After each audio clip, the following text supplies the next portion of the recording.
Hi hello నమస్తే. నేను మీ కట్టా కార్తీక్. ఇప్పటికే వైసీపీ అధికార ప్రతినిధి యాంకర్ శ్యామల మీద కేసు నమోదు కావటం మీరంతా వింటా ఉన్నారు. బెట్టింగ్ యాప్లు ప్రమోట్ చేసిన కారణం చేత హైదరాబాద్ పంజగుట్లో ఆమె మీద కేసు నమోదైంది. ఆమెతో పాటు మొత్తం 11 మంది సోషల్ మీడియా ఇన్ఫ్లుయెన్సర్లు, సెలబ్రిటీల మీద కేసులు నమోదు కావటం ఈ వార్తలను మీరు వింటా ఉన్నారు. అయితే యాంకర్ శ్యామలకు సంబంధించి అనేక విషయాలు ఇప్పుడు బయటకు వస్తూ ఉన్నాయి. ఆమె బెట్టింగ్ 365 ఆంధ్ర అనేటువంటి ఒక యాప్ని ప్రమోట్ చేశారు. ఆ యాప్ వైఎస్ జగన్మోహన్ రెడ్డికి సంబంధించిన యాప్. లండన్ నుంచి అది ఆపరేట్ అవుతుంది. జగన్మోహన్ రెడ్డి గారు యాప్ ద్వారా చాలా పెద్ద ఎత్తున డబ్బులు కొల్లగొట్టారు. ప్రమోషన్ చేసినందుకు గాను యాంకర్ శ్యామల కూడా పెద్ద ఎత్తునే పుచ్చుకుంది డబ్బులు అని చెప్పేసి వార్తలు కూడా సోషల్ మీడియాలో చాలా పెద్ద ఎత్తున నడుస్తూ ఉన్నాయి. దీని మీద మరింత వివరణ విశ్లేషణ తీసుకునే ప్రయత్నం చేద్దాం. నాతో ఉన్నారు ప్రముఖ రాజకీయ విశ్లేషకులు కొత్త రవీంద్రబాబు గారు. సార్ నమస్కారం. నమస్తే సార్, బెట్టింగ్ 365 ఆంధ్ర ఈ యాప్ లండన్ నుంచి ఆపరేట్ అయ్యేది, లండన్లో క్రియేట్ అయింది. అది జగన్మోహన్ రెడ్డి గారికి సంబంధించిన యాప్. ఆ యాప్నే యాంకర్ శ్యామల ప్రమోట్ చేసింది. పెద్ద ఎత్తున ప్రమోట్ చేసినందుకు లక్షల్లో తీసుకుంది. ఆ యాప్ క్రియేట్ చేసినందుకు జగన్మోహన్ రెడ్డి గారి కోట్లలో డబ్బులు అందాయి. జనం డబ్బును పెద్ద ఎత్తున గుంజారు. ఇప్పటివరకు అయితే జగన్మోహన్ రెడ్డి గారి మద్యం కంపెనీలు ఉన్నాయి, మీరు కూడా బయట పెట్టారు. మద్యం కంపెనీలు ఉన్నాయి. ఆ మద్యం కంపెనీల ద్వారా వచ్చే మద్యాన్ని ఏ రకంగా 5 సంవత్సరాల కాలంలో జే బ్రాండ్లుగా అమ్మారు, ఇవన్నీ మీరు గతంలో చూపించారు. ఇప్పుడు ఈ యాప్ సంగతి ఏంటి? ఈ చర్చ ఏంటి అసలు? రెండు తెలుగు రాష్ట్రాల్లో ప్రధానంగా 2 రోజుల నుంచి బాగా చర్చనీయంగా అంశంగా మారి ట్రోలింగ్ అవుతున్న అంశం ఏంటంటే, బెట్టింగ్ యాప్స్ని కొంతమంది ఇన్ఫ్లుయెన్సర్గా చెప్పబడుతున్న కొంతమంది ఆ ముసుగేసుకొని దీన్ని ప్రమోట్ చేస్తూ జీవన స్రవంతిలో పబ్లిక్ని, ప్రజల్ని, యువతని ఆత్మహత్యలు చేసుకునే విధంగా ప్రేరేపించే విధంగా వీళ్ళు చేస్తున్నారు. తెలంగాణ గవర్నమెంట్ మీరు అన్నట్టుగా కేసు బుక్ చేసింది. అవును, 11 మంది ఇన్ఫ్లుయెన్సర్స్ మీద బుక్ చేసింది. అవును. ఆ 11 మందిలో చాలా మంది సినిమా, టీవీ ఆర్టిస్టులు లేదా ఈ సోషల్ మీడియా ద్వారా ఇన్ఫ్లుయెన్సర్స్ అని చెప్పబడే కొంతమంది. అందులో విష్ణుప్రియ గాని, విష్ణుప్రియ, హర్ష సాయి, టేస్టీ తేజ, బన్నీ, సన్నీ యాదవ్, వీళ్ళందరూ ఒక బ్యాచ్ ఉన్నారు. 11 మంది మీద కేసులు నమోదు చేశారు. ఈ కేసు పెట్టడాన్ని మనం అభినందించవలసిన అవసరం ఉంది. ఖచ్చితంగా సజ్జనారాయణ గారు కూడా ఈ విషయం అభినందించారు. దీనికి మొదటగా అభినందించాల్సింది సజ్జనార్ ఐపీఎస్.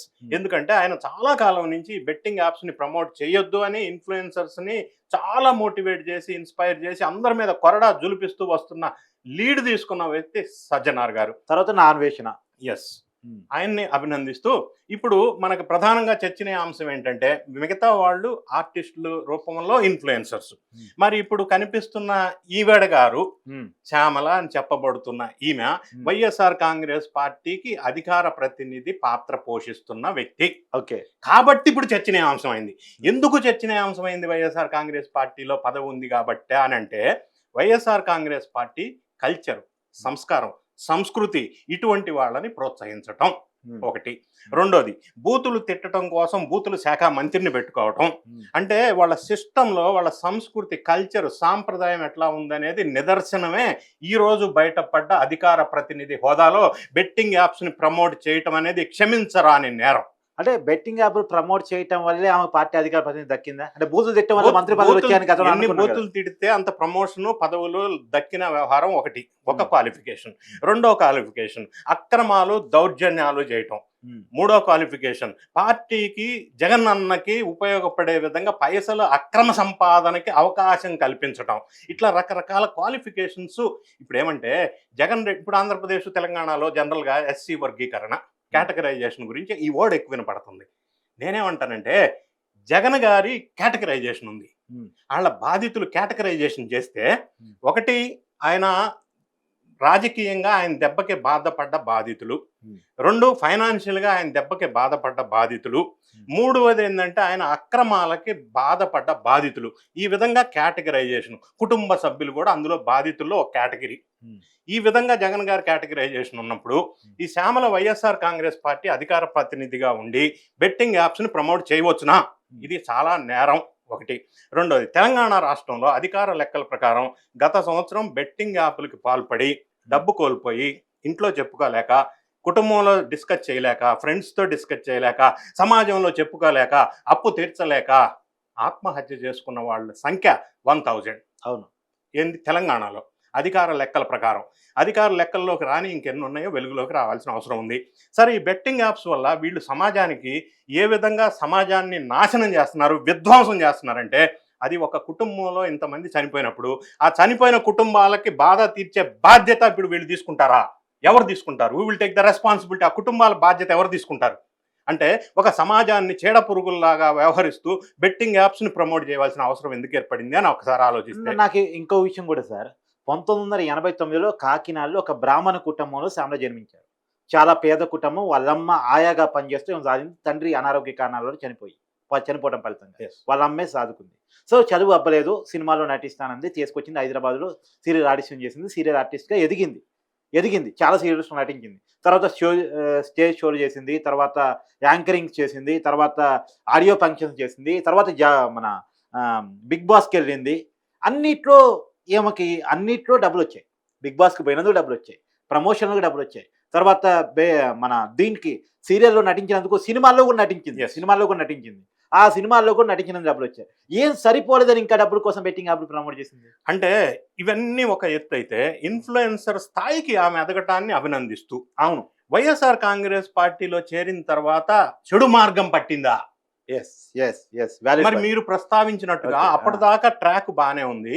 ఇన్ఫ్లుయెన్సర్ స్థానానికి ఎదిగిన తర్వాత ఆ మంచి పేరుని, ఆ గుడ్ ఫేస్ వాల్యూని సమాజానికి ఉపయోగపడే విధంగా చేయవలసింది పోయి వైఎస్ఆర్ కాంగ్రెస్ పార్టీలో కల్చర్ అంటటం వల్ల ఈ విధమైన బెట్టింగ్ యాప్స్కి ప్రమోషన్కి ఎందుకు పాల్పడింది? ఒకటి, తక్కువ టైంలో ఎక్కువ మనీ సంపాదన అయ్యి ఉండవచ్చు. రెండోది, ఈ బెట్టింగ్ యాప్ ఈమె ఏదైతే ప్రమోట్ చేసిందో ఆ బెట్టింగ్ యాప్ ఓనర్ ఎవరు? బేసికల్లీ ఇప్పుడు బెట్టింగ్ యాప్ ప్రమోట్ చేసిన వాళ్ళని అరెస్ట్ చేస్తున్నారండి. అది తాత్కాలికం. రూట్ కాజ్ ఎక్కడుంది? బెట్టింగ్ యాప్ అసలు ఈ సంస్థ ఎవరిది? దాన్ని ప్రమోట్ చేసి అసలు పెట్టినోడు ఎవడు?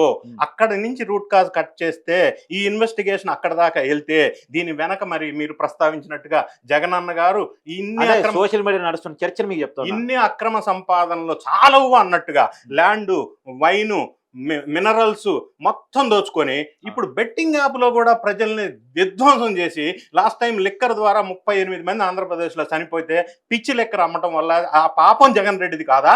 మరి ఇప్పుడు బెట్టింగ్ యాప్స్ వల్ల ఇంతమంది. ఒక వ్యాలిడ్ పాయింట్ సార్. యాక్చువల్గా ఈ చర్చ సోషల్ మీడియా నేను చూసిన తర్వాత, అంటే ఆ యాప్ జగన్మోహన్ రెడ్డిని చూసిన తర్వాత నమ్మాలా వద్దని 2 నిమిషాలు ఆలోచించా. ఎందుకంటే అంత స్థాయి ఉన్న వ్యక్తి, ముఖ్యమంత్రిగా పనిచేసిన వ్యక్తి ఏదో బెట్టింగ్ యాప్ క్రియేట్ చేస్తారు అని అనుకోలేం కదా, అనుకోం కదా సార్ జనరల్గా. అని నేను నమ్మటానికి వెనక. కానీ చీప్ లిక్కర్ అమ్మటానికి కూడా వెనక అన్నప్పుడు, జనంలోకి జే బ్రాండ్ పేరుతో ఏది పడితే అది బయట జనంలో తీసుకెళ్ళినప్పుడు ఇది ఈ మాత్రం ఎందుకు చేయలే? నేను అందుకే కనెక్ట్ చేస్తున్నా. ఎందుకు ఈ ఆలోచన బెట్టింగ్ యాప్ స్థాయికి ఆలోచన ఎందుకు వచ్చింది అంటే, మన బ్యాక్గ్రౌండ్ అది, మన కల్చర్ అది, పార్టీలో ఉన్న సిస్టమ్ అది, సంస్కృతి అది, సాంప్రదాయం అది, బ్లడ్లో ఉన్న డిఎన్ఏ అది. 38 మంది పిచ్చి మందాగా ఆంధ్రప్రదేశ్లో చనిపోయినా పట్టించుకోకుండా జే బ్రాండ్ పేరుతోటి వేల కోట్ల భారతదేశ చరిత్రలోని అతిపెద్ద లిక్కర్ స్కామ్కి బాధ్యుడు ఎవరో, చేసింది ఎవరో, రూపకల్పి ఎవరో? జగన్ అన్నయ్య. సరే, ఆయనకి సహకరిస్తున్న ఇటువంటి శ్యామల లాంటి వాళ్ళు ఇప్పుడు కెరీర్ మొత్తం నాశనం చేసుకొని ఇటువంటి కేసుల్లో ఇరుక్కొని మరి జగనన్న కళ్ళల్లో ఆనందం చూడాలనుకొని బెట్టింగ్ యాప్ని ప్రమోట్ చేసి మరి ఈమె కెరీర్ మొత్తం స్పాయిల్ అయిపోయి ఇమేజ్ డ్యామేజ్ అయిపోయిన తర్వాత సమాజంలో వీళ్ళకున్న వాల్యూ ఏంటి? అవును, రేపొద్దున వీళ్ళు ఎందుకు ఫాలో అవుతారు? ఇప్పుడు ఫాలో అయ్యి రోడ్డు మీద పడ్డారు అని అర్థమైన తర్వాత, కేసులు నమోదైన తర్వాత, వీళ్ళు చేస్తున్నది తప్పు అని సమాజానికి అర్థమైన తర్వాత ఇంకెందుకు వీళ్ళని ఫాలో కావాలి? సమాజంలో ఇన్ఫ్లుయెన్సర్ స్థాయికి వచ్చిన తర్వాత ఇంకా ఎదగాల్సింది వాళ్ళ క్యారియర్ని వాళ్ళే తోకొని కూర్చుకున్నారు. ఇప్పుడు హర్ష సాయి అని ఒక అతను ఉన్నాడు. అతను యూట్యూబ్లో 1 crore ఎంతో ఫాలోవర్స్ ఉంటారు, సబ్స్క్రైబర్స్ అని విన్నా. అతను బెట్టింగ్ యాప్ ప్రమోట్ చేసిన సందర్భంలో ఒక ఇంటర్వ్యూ టీవీ ఛానల్ ఆయన ఏం చెప్పాడు? నేను చేయకపోతే వేరే వాళ్ళు చేస్తారు కదా అన్నాడు. అంటే వీళ్ళ ఆలోచన విధానానికి అది పరాకాష్ట. అంటే ఎందుకు అంటే, హర్ష సాయి అని అతనికి బెట్టింగ్ యాప్ ప్రమోషన్ ద్వారా 500 కోట్లు ముట్టినాయి అని ఒక వార్త వస్తా ఉంది. సో ఈమెకి 500 కోట్లు. That is the news spreading in the social media. అంటే ఎంత పెద్ద ఎత్తున బెట్టింగ్ యాప్స్ ప్రమోట్ చేస్తే పైసలు ఎందుకు ఇస్తున్నారు అంటే వీళ్ళకే కాదు, 500 కోట్లు అతనికి ఇవ్వగలిగారంటే ఆ యాప్ ఎంత కూడా. నేను అక్కడికే వస్తున్నా. వీళ్ళకే అంత ఇస్తే చేపిస్తున్నారంటే అది ఎంత పెద్ద క్రైమ్ అయ్యి ఉండొచ్చు. ఆ పెట్టిన వాడికి ఎంత వస్తుంది? అసలు ఆ సంస్థ పెట్టింది ఎవరో అక్కడ కట్ చేయాలా, అక్కడ ఇంట్రాగేషన్ అక్కడి నుంచి స్టార్ట్ చేయాలా, పైనుంచి కిందకి, కింద నుంచి పైకి. మన దేశం ఉండడంటే కదా ఈ యాప్లు మన దేశంలో లేవు, చైనా బేస్డ్ యాప్స్ అని అంటున్నారు చాలా వరకు. ఇప్పుడు ఈమె ప్రమోట్ చేసిన యాప్ ఎవరికి సంబంధించింది? ఎవరి కళ్ళల్లో ఆనందం కోసం ఏం చేసింది? దానికి ఈమె ఎంత తీసుకుంది? ఈమెను సపోర్ట్ చేసిన వాళ్ళు ఎవరు? ప్రోత్సహించిన వాళ్ళు ఎవరు? ఈయనకి గైడ్ చేసి దాన్ని ఫోర్స్ఫుల్గా యాప్లో సపోర్ట్ చేయడానికి ప్రమోట్ చేయడానికి కారణం ఎవరు ఒకటి. ఇంకోటి కూడా నాకు అర్థం కాలేదు సార్. చాలా మంది యాప్లు ప్రమోట్ చేసిన వాళ్ళు తప్పైపోయింది క్షమించండి అని చెప్పేసి Correct. వీడియో రిలీజ్ చేయడం చూస్తారు. కానీ శ్యామలాది ఇంతవరకు బయట అదే పాయింట్ నెక్స్ట్ చెప్పబోతున్నాం. 11 మందిలో ముగ్గురు మాత్రం రియలైజేషన్ వచ్చింది, ఈ తప్పు చేశాం, పొరపాటు అయింది, క్షమించండి అని వీడియోస్ రిలీజ్ చేశారు. మరి ఈమె ఇంతవరకు ఎందుకు స్పందించలేదు? Yes. మరి అన్నయ్య స్పందించమని ఇంకా చెప్పలేదా? నంబర్ 1. నంబర్ 2, జగన్ రెడ్డి గారు వైఎస్ఆర్ కాంగ్రెస్ పార్టీ శ్రేణులు అధికార ప్రతినిధి మీద కేసు పెట్టినప్పుడు స్పందించాల్సిన అవసరం ఉందా లేదా? ఎందుకు స్పందన లోపించింది? మీరు బదేగా ఉన్నారు. దువ్వారి శ్రీనివాస్ మీద స్పందించారే ఏంది?